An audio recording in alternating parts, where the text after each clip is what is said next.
Sa mundong ito, maraming mga kanta, pelikula na sabi nga nung pastor na matuwid na sa Bread of Life si Butch Conda noon na pumanaw na. Minsan sarap balibagin talaga . Ako rin nakakaramdam ako ng ganun. May mga pelikulang para lamang kumita. Kumita. Nandun yung maling mga ginagawa ng mga magulang o ng mga tao. Tapos yung ipinapaswallow ito, yung mga maling pamumuhay, no? Pero nakikita mo doon yung epekto nito sa buhay ng mga tao na nagawa ng kamalian. Mga tapos ginagamot doon sa pelikula para maging maganda ang ending.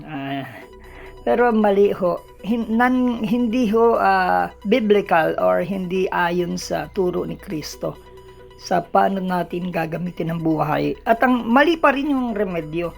Dapat ang remedyo ay yung pagtutuwid ng buhay, hindi yung ituloy ang kasalanan. Yan ho. Maraming kanta, magandang boses ho. So, mabe-bless ka sa ganda ng boses, sa ganda ng pagkakatipan ng gitara. Pero yung aral na dala ng kanta mali. May pagka-Diyos ng konti na gaya ng hindi niya makorek ang sarili niya. Sorry na lang Lord, yung mga ganun. Mali ho yun . Kailangan tayo magdesisyon sa buhay natin na baguhin. Iayon ito sa nais ng Diyos. At huwag nating aakalain, o quote and quote, naaakalain na nalulugod ang Diyos sa patuloy nating paggawa ng kasalanan o hindi pagtutuwid ng ating mga kamalian. Sabi ho sa Roma 1, starting 15, yung poot ho ng Diyos. Hindi ho nalulugod ang Diyos. Huwag natin, kasi tayo po, kung walang Holy Spirit, kung wala tayong indwelling Holy Spirit, kung wala pang relasyon, nag-akala lang na may relasyon ka na sa Diyos, basta sinuko mo buhay mo kay Kristo, ligtas ka na, basta sinuko mo buhay mo kay Kristo ay ikaw ay anak na ng Diyos o ikaw ay tanggap na ng Diyos, hindi ho, o nalulugod na ang Diyos. Dapat nating baguhin. Isa yan sa mahigpit na aral ng Diyos na iayon natin ang buhay natin, ayusin natin ang buhay natin. Hindi magiging katanggap-tanggap anumang handog o handog na pagsamba, alay, kanta, panalangin, hindi dinidinig ng Diyos. Yan ay maaral talaga ng kabuuan ng Biblia o aral ni Kristo. Tayo kasi mga tao, magaling tayong mag-akala, kaya nga mayroong namamali sa maling akala. There is a way that seemeth unto right unto a man, sabi. Pero ang dulo nito ay kapahamakan, sabi ng Bible. Akala natin tama, Diyos ko. Sundan niyo yung aral, andyan iniwan, sabi ng Kristo. Iniwan dyan ang aral ng mga propeta, ang aral, ang kautusan. Sundin natin, ganun lang. Kung gusto mo namang sundan, baluktot na aral, baluktot na lingkod, dagdag aral, bawas aral ng salita ng Diyos, sa dadagdag ang sumpa sa kanila at pakalayo nyo yan, pakasumpain mga yan, sabi ng mga alagad ni Kristo. Kaya sa buhay na ito, merong tamang pamumuhay. Huwag nyong akalaing lugod na lugod. Yung iba naman, alam nilang gumagawa sila ng kasalanan, pero alam nilang hindi nalulugod. Then ayusin nyo na yung buhay nyo. Alam nyo palang hindi nalulugod .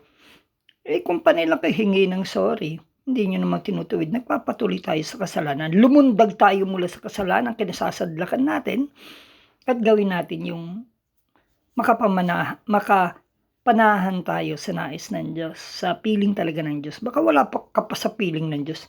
Kasi kung hindi ka tunay na nagsisi, tumalikod sa kasalanan, handang magpatotoo through baptism o hayag na pagpapatotoo sa mga tao, ikaw ay patay na, hindi ka na nabubuhay sa dating mong buhay. Hindi iniwanan mo na nga yan, kaya ka nagpabautismo . So, kung hindi natin gagawin yan, sabi, hindi tayo mapapatawad sa ating kasalanan sa Acts chapter 2. At hindi tayo bababa ng Espiritu Santo. Yan. Gusto mo ba yung babaan ka ng Espiritu Santo? Gusto mo bang patawarin ka ng Diyos? Then gawin mo yan. Magsisi, tumalikod sa kasalanan. Tunay na pagsisisi, hindi peke. Tunay na pagsisisi, tunay na pagtalikod, tunay na pagsunod, tunay na pagpapatotoo sa Panginoon. Pagsunod na sa lahat ng nais niya, pagiging asin ilaw, pag-akay, pagiging patotoo niya, hindi dilim, sa mga nanghina, akayin pabalik, mga taong nasa gitna ng kasalanan, maging patotoo, maging mapagmahal, maging tagapaglaban din ng mga suwail, ng mga huwad. Wag matakot, talagang bibig tayo ng Panginoon. Antayin natin sasabihin ng Holy Spirit, doon tsaka natin bibitawan yung nais ng Diyos na sabihin sa kanila. Iba yung lakad na walang Diyos, iba yung lakad na may Diyos talaga. Guided talaga ng Holy Spirit. Kaya, huwag natin akalain yung laging akala natin okay lang ginagawa natin kahit kasalanan, okay lang yung pagtutuwid nating mali ang pagtutuwid, okay lang. Wala rin tayong kapayapaan. Wala, maski anong gawin natin. Tapos makamundo pa yung buhay natin. Yes, nasa mundo tayo, pero hindi dapat tayo maging makamundo. Okay? Tatalakayin natin itong si IC Trazona. Nag-post siya. Ito, larawan talaga ito si IC Trazona ng tunay na pagbabago mula sa kanyang pagbitaw sa sex bomb group na ngayon sumisikat na naman ang sex bomb group. Marami na naman silang gig, marami silang kita. Talento raw ng Diyos, sabi ni Jopay, ewan ko kung sinong pastor niyang uto-uto yata yun. Talento raw yun, gamitin niya. Hindi ganun ho. Pag nasa Panginoon, wala nang patuwad-tuwad. Di na mo na gagamitin. By the term of the sex bomb, hindi na kaya-aya yan. Hindi nga kayo nakikipagtalik, pero you are showing wrong kind of living at wrong na pananamit. Ganun lang. At kayo ingat kayo dahil pag dumating talaga ang panapaalalahanan kayo ng Diyos at nakarating sa inyo ang paalaala ng Diyos at hindi kayo tumupad, hindi kayo sumunod, may mga yayari. Ganyan, yes, nagpapaalaala. Naalala nyo, may sumemplang na nga eh. Kaya ingat, matuwid itong si IC Trazona na ang tunay na pagsunod niya sa Panginoon. Sa mundong ito, sa ngalan ng pera, sa ngalan ng salapi, sa ngalan ng pangangailangan. Sabi ng Panginoon sa Matthew 6, alam na niya pangangailangan niyo, alam niyo kailangan ng damit niyo, susuotin niyo. Kaso kung sobra kayo maluho talaga, gagamitin niyo pati katawan niyo, gagamitin niyo buhay niyo, gagamitin niyo pagnanakaw ninyo, pagkukurap ninyo. Then sorry na lang sa Panginoon, abuloy na lang, tulong na lang sa gawain ni Diyos. Hindi ka tanggap-tanggap sa Diyos yan. Nakakatakot, baka pag namatay ka, wala kang relasyon sa Diyos, wala kang tunay na pagsunod, pagsuko, pagtupad sa kalooban ng nais ng Diyos, wala kang paglayo sa kasalanan. Kakatakot yan. Hindi ka ibibilang ng Diyos sa well done, my good and faithful servant. Hindi ka naging tapat hanggang wakas. Hindi ka talaga tunay na sumunod. Dalawang Panginoon mo. Alanganin ka, isusuka ka, maligamgam ka. Nagbalik ka ng pagiging baboy. Pero ayaw mong bitawan ng Diyos, ayaw mong bitawan ng dyablo. No, hindi pwede yun sa Panginoon. Aral yan ng Panginoon. Yung sabi mong kanya-kanya ang teaching, kanya-kanya ang paniniwala. Yes, so maniwala ka sa teaching ng dyablong, ng loloko, ng uuto ng tao na padiretso ng impyerno. Yes. Kaya sabi ng Panginoon, konti lang ang maliligtas talaga. Bibig ni Christ yan, aral niya yan, konti lang ang maliligtas. Kasama ka ba doon? Tingnan mo uri ng buhay mo. Tingnan mo uri ng buhay mo. Lumalakad ka ba sa katuwirang kabanalan paglayo sa kasalanan? O nasa kasalanan ka, hindi mo mabitawan? Tunay ka ba nagsuko ng buhay o hindi? Tumutupad ka ba? Hindi. Nasa kasalanan ka ba o hindi? Hindi. Ganito. Ako'y mabait na tao. Mabait. Alam ng Diyos yan.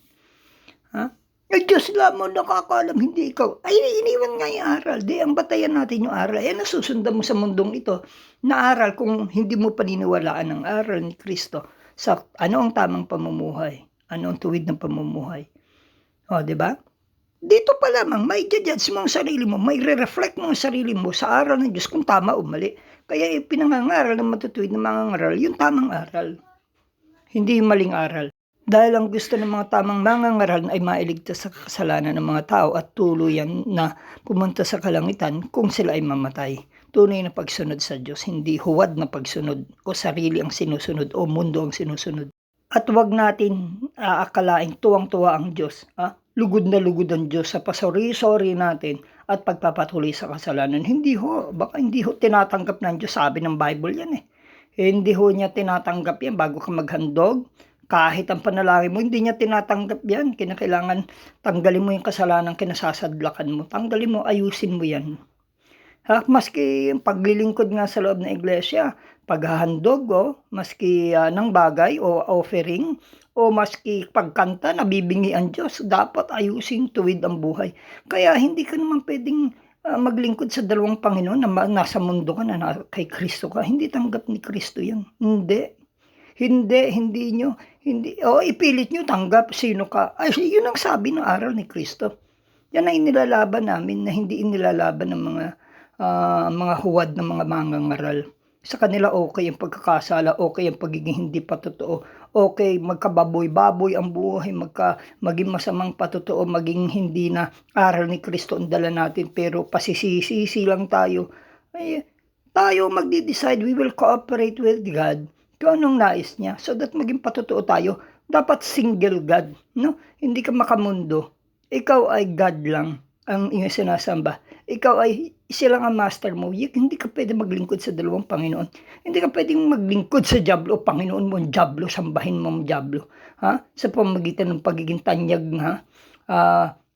makakayamanan, makakarangyaan, makapangyarihan na katulad ng inalok ng Diablo kay Kristo. Hindi pwede pagsambayan sa Diablo. Dapat Diyos alone ang gagamit ng katawan mo, ng bibig mo, ng hanap buhay mo, ng negosyo mo, ng talent mo. Ganun yun ang sa Diyos. Total surrenders to God. And whatever you do, do it all for the glory of God.